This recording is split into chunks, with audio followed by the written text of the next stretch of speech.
세상에서 가장 가난한 나라는 어디이며 가장 부유한 나라는 어디일까요? 세계 최빈국 중 하나인 앙골라 청년이 어떤 나라에 방문하게 되면서 가난을 이겨내는 데엔 돈뿐만 아니라 다른 것도 필요하겠구나를 절실하게 느꼈다고 하는데요. 그 과정에서 만났던 사람들과의 이야기 속에서 무기력하게 살아왔던 지난 날들을 돌아보며 이제는 그렇게 살지 않을 수 있게 해준 터닝포인트, 그 이야기를 지금 만나보겠습니다.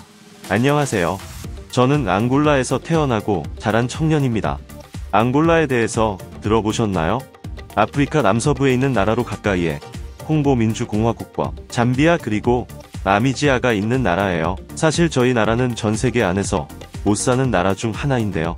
저희 나라에 와보신 분들이 계실까 싶지만 막상 가난한 나라에서 지낸다는 일은 그렇게 불편한 일은 아닙니다. 왜냐하면 없으면 없는 대로 그 안에서 서로 감정을 나누고 만족하며 사는 방법에 대해 알고 있거든요. 하지만 그런 가난함뿐만 아니라 다른 일들이 나타날 때 더 힘든 것 같습니다.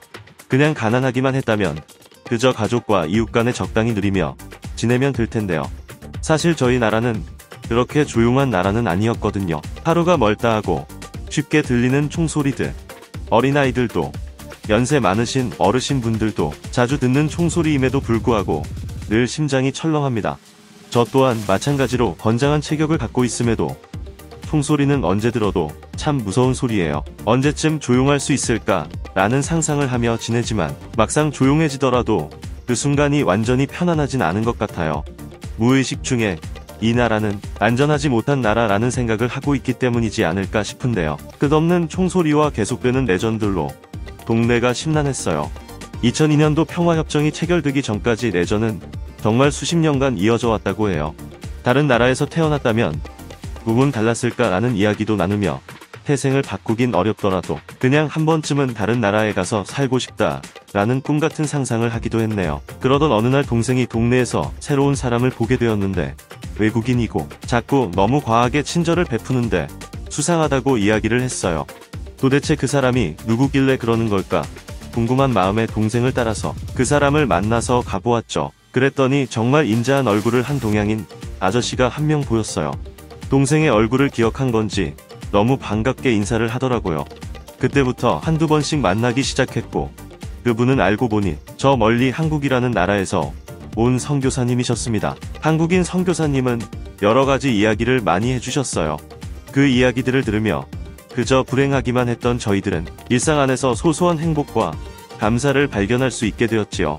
물론 그 행복과 감사는 매우 작은 것들이었고 저희들을 둘러싸고 있는 여러가지 환경은 바뀌지 않았어요.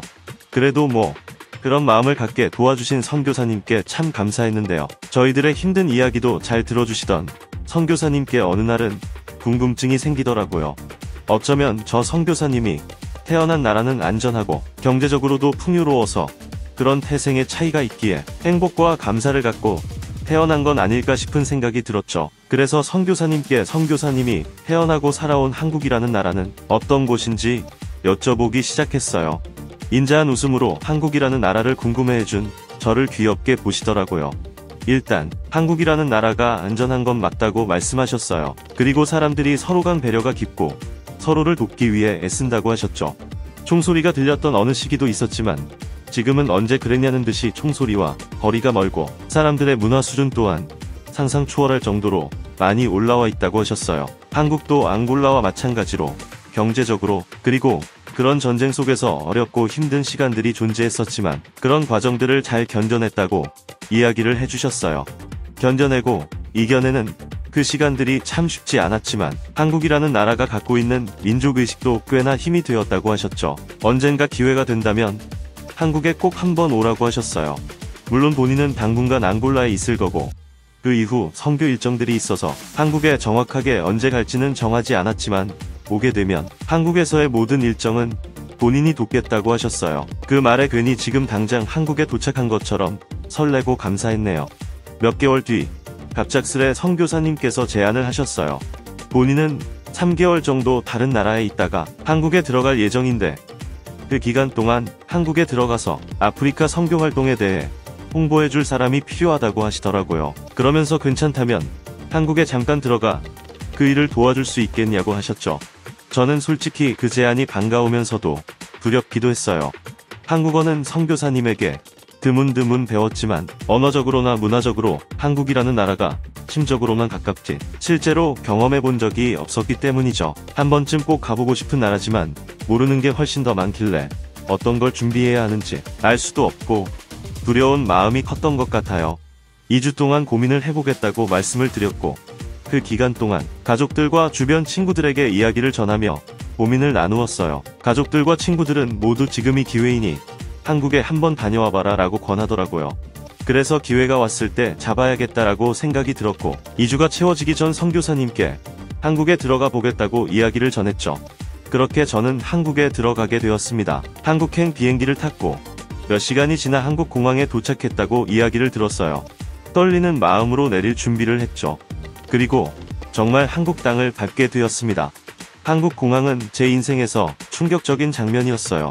너무 깔끔했고 곳곳마다 갖춰진 편의시설들이 같은 시대를 살아가고 있던 게 맞는 걸까? 라는 생각이 들게끔 하더라고요. 입국 심사를 앞두고 들어가야 했는데 정말 긴장을 많이 했어요.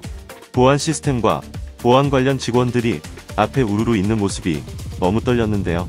제 가방을 확인하려고 지나가는데 갑자기 소리가 나기 시작한 거 있죠. 띠띠띠띠 나는 소리에 갑자기 등에 식은땀이 맺히고 소름이 쫙 끼쳤어요. 뭔가 잘못되었구나. 이 상황을 어떻게 넘어갈 수 있을까 긴장했어요. 그런데 보안 직원은 당황한 제 표정을 읽은 건지 아니면 원래 친절하신 건지 차분하게 가방을 열어보라고 하셨고 알고 보니 가방 안에 있던 과일 때문에 소리가 났었던 거예요. 그러고선 직원이 이거 말고 또 다른 걸 가져왔냐고 묻더라고요. 그거 말고 더 가져오진 않았다고 이야기를 전했죠. 뭔가 이상한 표정을 짓길래 뭐가 문제지? 싶은 마음이 들더라고요. 그러더니 직원이 재차 물었어요. 짐이 이게 전부냐고 말이죠. 맞아요. 이게 전부입니다. 라고 말을 했더니 그 직원은 약간 당황을 한 듯 했어요. 그러더니 이쪽에서 잠깐만 옷을 벗으라고 하더라고요. 도대체 무슨 일이길래 공항에서 옷을 벗으라는 건지 긴장이 되었는데요. 뭔가 잘못된 건가 하는 당황스러운 마음에 발만 동동 굴고 있었습니다. 그런데 잠시 뒤 헐레헐떡 뛰며 도착한 직원의 손에는 웬 옷이 들려져 있었어요. 저는 솔직히 들고 온 과일 때문에 어떤 벌금을 내야 하는 건 아닌지 긴장했었는데 그게 아니라 딱 봐도 비싼 브랜드의 두꺼운 패딩과 스웨터였어요. 그러고서는 저에게 이야기를 천천히 건네더라고요. 한국은 지금 추운 날씨의 계절이어서 지금의 옷차림과 챙겨온 옷들로 나가게 되면 정말 큰일 날 것이다. 이 외투를 꼭 챙겨 입고 다녀라. 그 말을 알아듣고는 어안이 벙벙했어요. 나를 원래 알던 사람도 아닌데 왜 이런 걸 나에게 주나? 라는 생각이 들었죠. 그랬더니 그 직원분이 이어서 이야기를 건네더라고요. 아, 저는 외투가 또 있으니 돌려줘야 한다는 부담은 갖지 마시고 한국에서 계시는 동안 감기 걸리지 않게 따뜻하게 잘 챙겨 입으세요. 먼 나라 한국에 와주어서 고마워요. 한국에서 즐거운 기억들로 채워지길 바래요. 저는 그 보안 직원분 덕분에 외투를 받은 채로 한국에 완전히 들어올 수 있게 되었어요. 처음 본 사람에게, 그것도 같은 나라 사람이 아닌 사람에게 저럴 수 있을까? 라는 의문이 들었지만 베풀어준 배려를 잊지 않고 한국을 기억하자. 그게 내가 할 수 있는 가장 좋은 은혜를 갚는 방법이다 라고 생각했어요. 그렇게 들어온 한국은 선교사님과의 만남과 마찬가지로 마음이 따뜻해지는 경험이었네요. 공항 입구엔 선교사님이 저의 도착 일정을 공유해 주셔서 미리 준비된 직원분이 나와 계셨고 저는 그렇게 한국에서의 일정이 시작되었어요. 선교사님이 속해 있는 단체에서 필요한 앙골라 정보들을 마음껏 나누어주고 저는 상상만 할 수 있었던 한국이라는 나라를 직접 경험하는 시간들이 되었죠. 한국이라는 나라는 환경이 참 좋기도 했지만 만남마다 친절한 한국 사람들, 아침 일찍 하루를 부지런하게 시작하는 사람들의 모습들이 저희 가족들도 한국에 들어오면 참 좋겠다라는 생각이 들게끔 하더라고요. 나중에 기회가 된다면 꼭 가족들도 함께 다시 방문하고 싶은 나라예요. 이런 기회를 주신 선교사님 참 감사하고요. 아직도 생생한 공항에서 외투를 건네주신 보안 직원분께도 감사합니다. 저도 한국을 통해 받은 따뜻한 경험들 마음 한켠에 잘 보관하여서 앙골라에 돌아가서도 한국처럼 조금은 더 친절한 사람이 돼볼게요.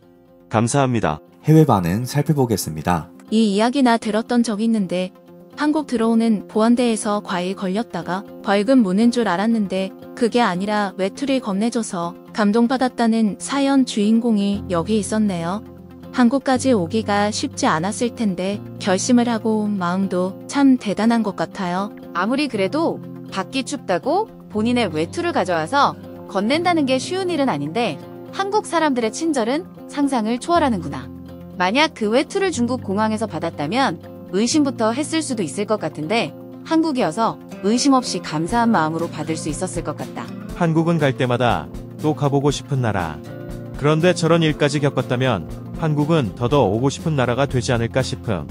낯선 땅이라 긴장 많이 했을 텐데 그래도 좋은 사람들을 잘 만난 앙골라 청년의 인복도 좋은 것 같아. 세상을 살다 보면 경제적으로 부유한 것도 참 좋지만 마음이 부유할 수 있는 것도 큰 자원이라고 생각이 드는데요. 전쟁이 났을 때나 그 이후 성장을 한 과정 안에서도 마음이 부유하고 타인을 챙길 수 있는 여유를 가진 나라 한국.